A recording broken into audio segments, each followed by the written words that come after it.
What is your profession? J'en fais des bandes dessinées. Je vais faire de la bande dessinée. De la bande dessinée? T'es devenu complètement con ou quoi? Cette connerie de BD sent-elle succès à des kilomètres? Je fais pas de BD. Même que j'en ai rien à foutre. Boris, aujourd'hui, tu nous parles d'une BD bien badass, qui est pour moi une de mes BD préférées, East of West. On t'écoute. Parfait, bah ouais, alors on change complètement de décor, mais on reste quand même dans le badass et là c'est dark. En passant avec justement East of West, qui est un western de science-fiction post-apocalyptique et fantastique. Si, c'est possible.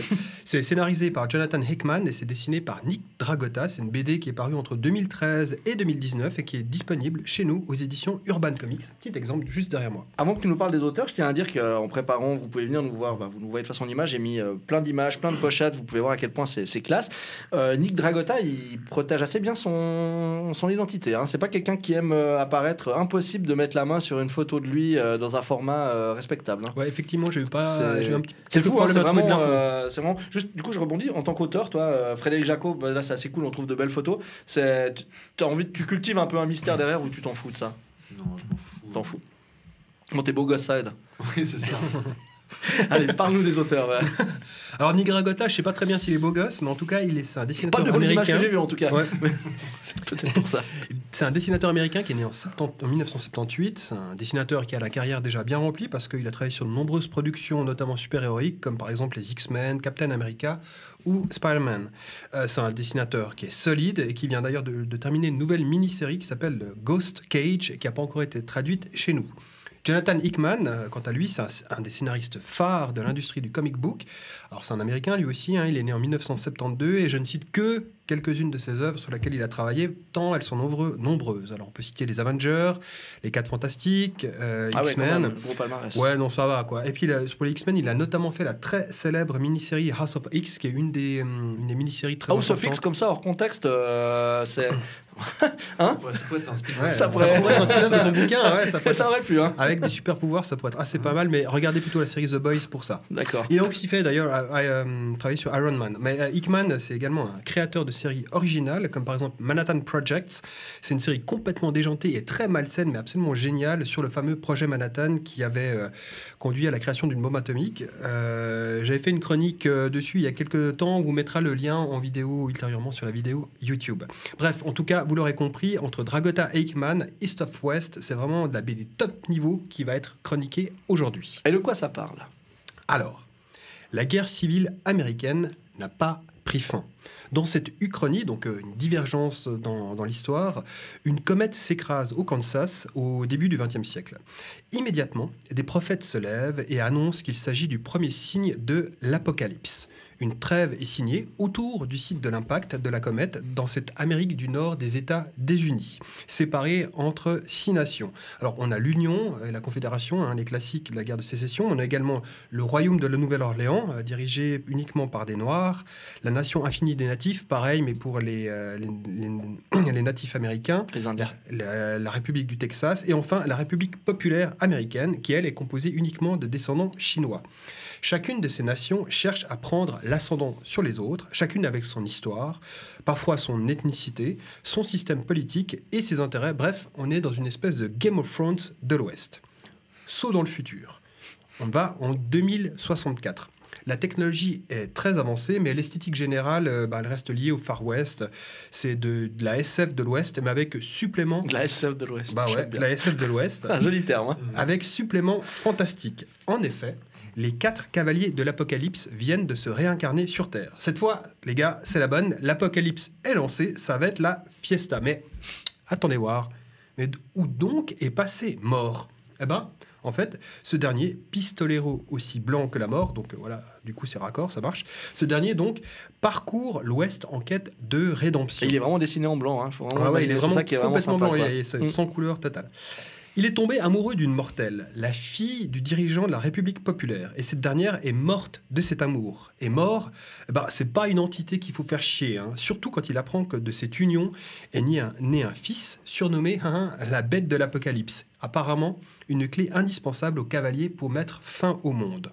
On va donc suivre dans East of West les destins croisés d'une bonne douzaine de personnages, des cavaliers de l'Apocalypse aux chamans indiens au pouvoir magique très puissant, des dirigeants politiques de chaque nation en but aux autres dirigeants, mais également à l'interne en passant par des chasseurs de primes et des prophètes.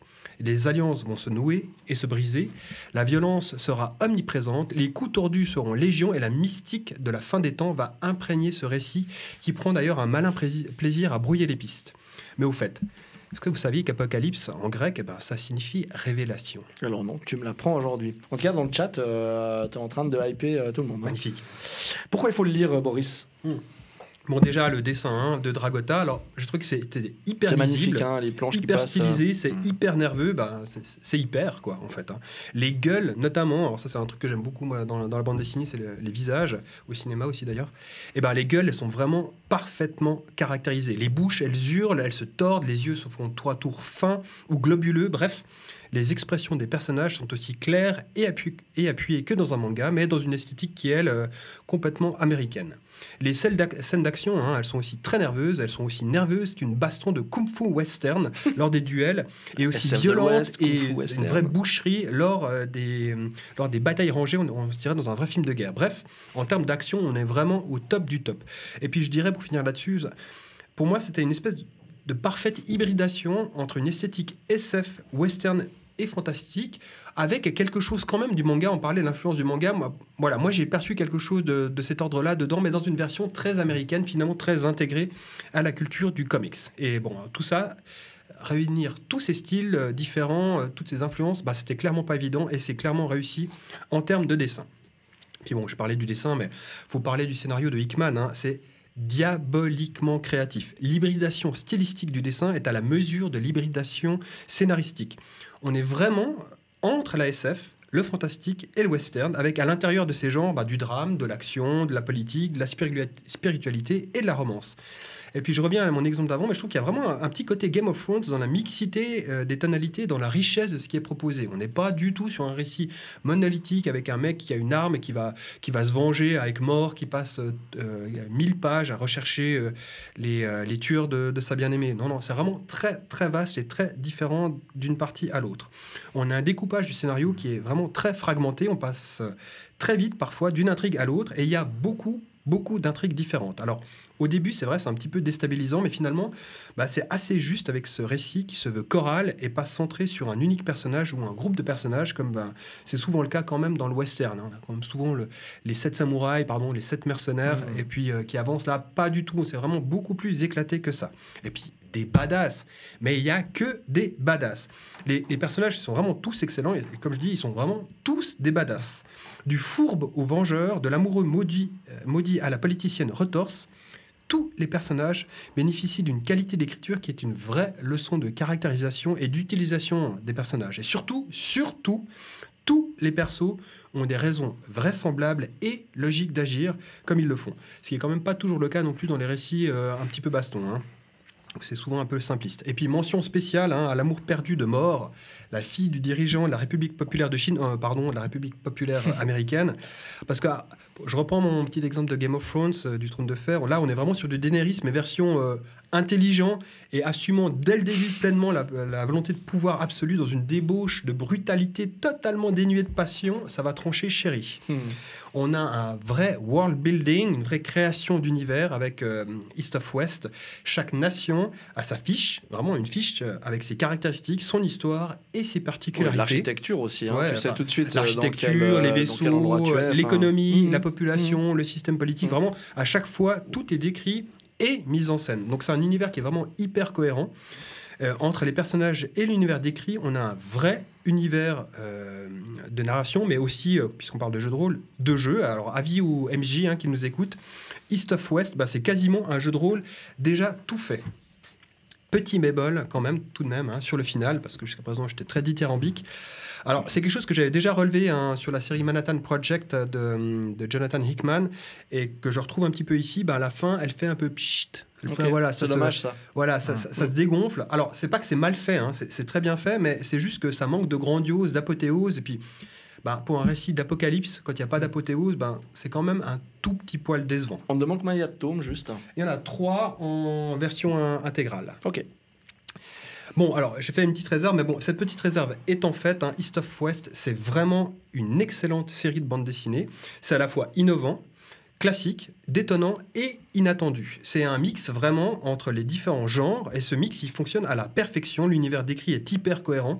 Ça donne très envie d'en savoir plus à chaque page. Il y a de l'action, du drame, de l'horreur, de la science-fiction, de la magie, des flingues, des aéronefs, des flingues, des monstres et encore des flingues. Bref, de la bande dessinée originale et relevée qui fait plaisir. Merci Boris, et je confirme tout ce que tu viens de dire. Tu l'as lu? Pas lu. Non, ça te donne envie de le lire? Ouais, j'aime bien les flingues, donc... Mais qui n'aime pas les Ça te flingues? donne envie de le lire? Oui, ça donne envie. La description des États-Unis me fait penser au jeu de rôle Shadowrun, oui, aussi. Alors, il y a quelque chose de ce ouais, genre-là, effectivement. Exactement. Hein. Ouais, Bon, ouais. on est un peu plus crade, peut-être. Oui. Excellent, bah écoute, merci beaucoup. Merci beaucoup. Avec plaisir. On parle un peu gaming? Par la cube.